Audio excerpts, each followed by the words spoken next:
Produced by Podcast Architects.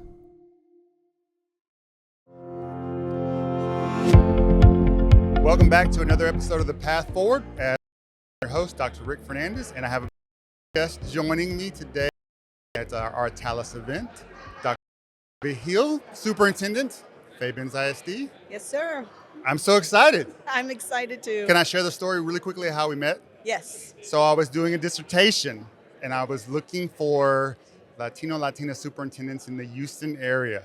And at the time, there was very Slim pickings. oh my goodness, very few. And bless your heart, you were gracious enough to spend some time. I did superintendents. I was looking for principals, any administrators, and I remember you were in spring, yes? Yes. And first of all, thank you for doing that, because it meant the world. And it's just funny how our paths come back together through That's Talis. right. Happy to do so. So tell me, what are the great things happening in Fabens?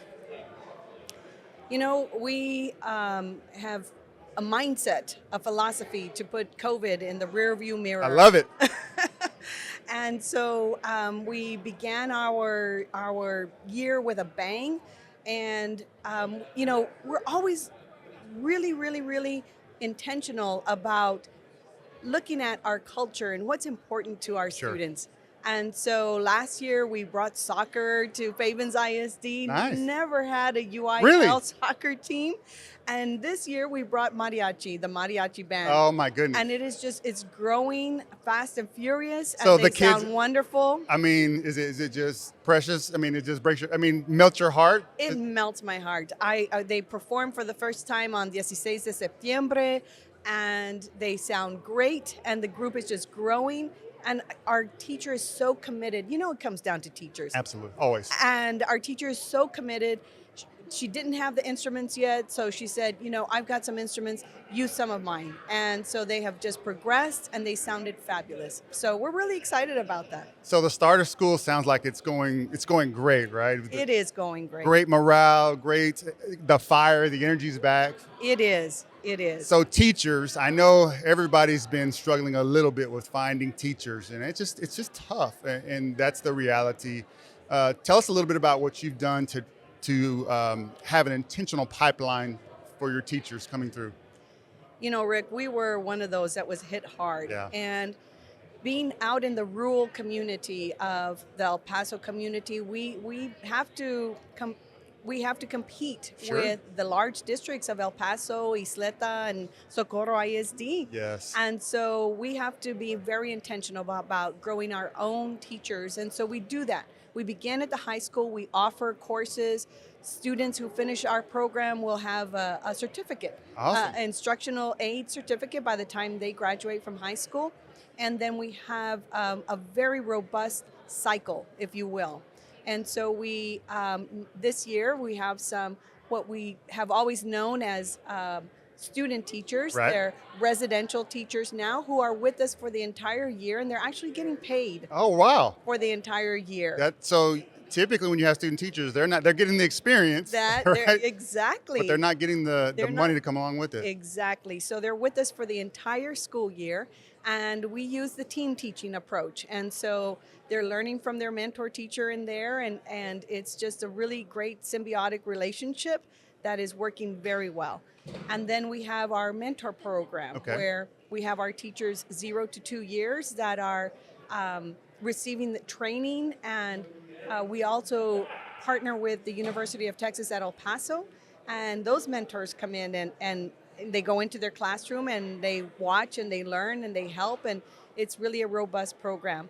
Then we have our teacher incentive allotment, and so we were in cohort D, and so we will find out soon Sure. in February if our data plan has passed, and we expect that it will. Very good. And our teachers will be rewarded for the growth that they show for the students in their classrooms. Very good. So let me ask, because I had Xavier from Isleta on earlier, Yes. right? But I want you to talk to teachers or someone that may be graduating. What are they getting with your school district that they may not be getting at larger school districts?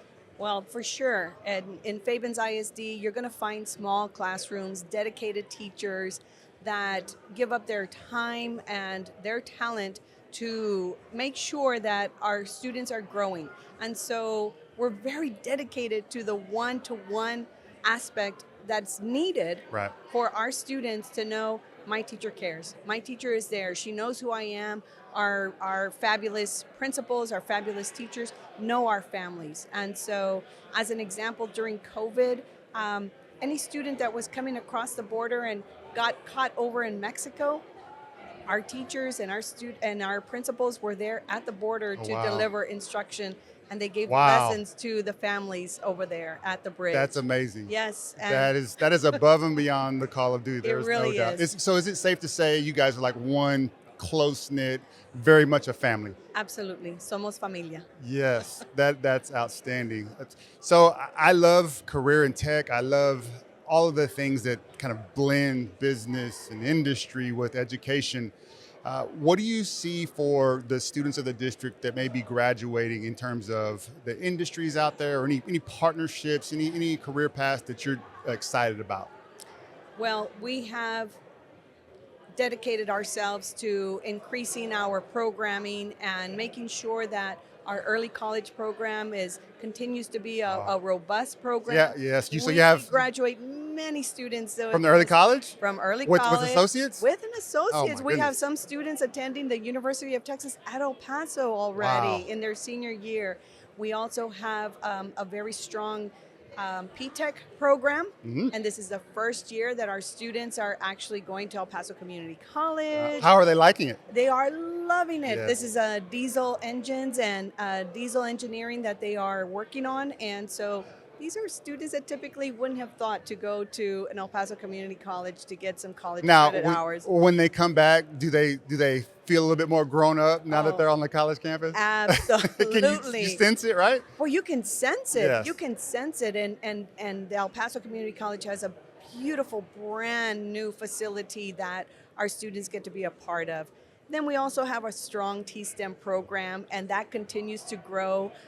We have students that are launching rockets. I mean, it's great, and the drones, and really there's certifications for everybody. We are really trying to tap into the interests as well as the needs of our community and really the global community. Absolutely. Mm-hmm. So last question. I know I've been asking rapid fire. You know, it's been a tough 2.5, 3 years for everybody in education. With the political climate, now with it feels like the financial climate and everything going on. And you're obviously a very talented, not only superintendent, but educator. Why do you continue to do this? Like, what makes you stay when there's probably other opportunities out there for you to say, I've done my time, I fought the good fight. Why stay? Why do this? Because our kids deserve it. Yeah. I honestly, I will substitute in a classroom. I will go into classrooms, and the kids afterwards, hey, miss, let's take a picture together. And it's back to my teaching days. And they keep me grounded. Yes. They keep me grounded in the work, and they remind me this is important work and it has to be done. So that's why I continue. What grade level did you, because I tried to substitute as well. So I'm just curious, what grade level did you pick to substitute? It was high school English 1. Oh, bless. Because mine was 3rd grade math. And let me tell you, they started asking me questions. I was like, hold on, guys, we need to Google some of this stuff. Like, I don't know. And then they started getting on me because Miss Smith said, you're not supposed to do it that way. You're supposed to put the window pane and do. I'm like, whoa, guys, cut me some slack here, right? So I commend that, and just the work that you're doing, and for being a mentor and someone that inspires our younger generation to accept the leadership roles. I think that's very important, and I want to thank you, and I want to thank you for taking the time, not only back when, I needed some help, I need some guidance, but also now. So thank you very much for joining the show. Always a pleasure, Rick. Every single time I'm going to say yes to you. You got it. Thank you so much. Thank you.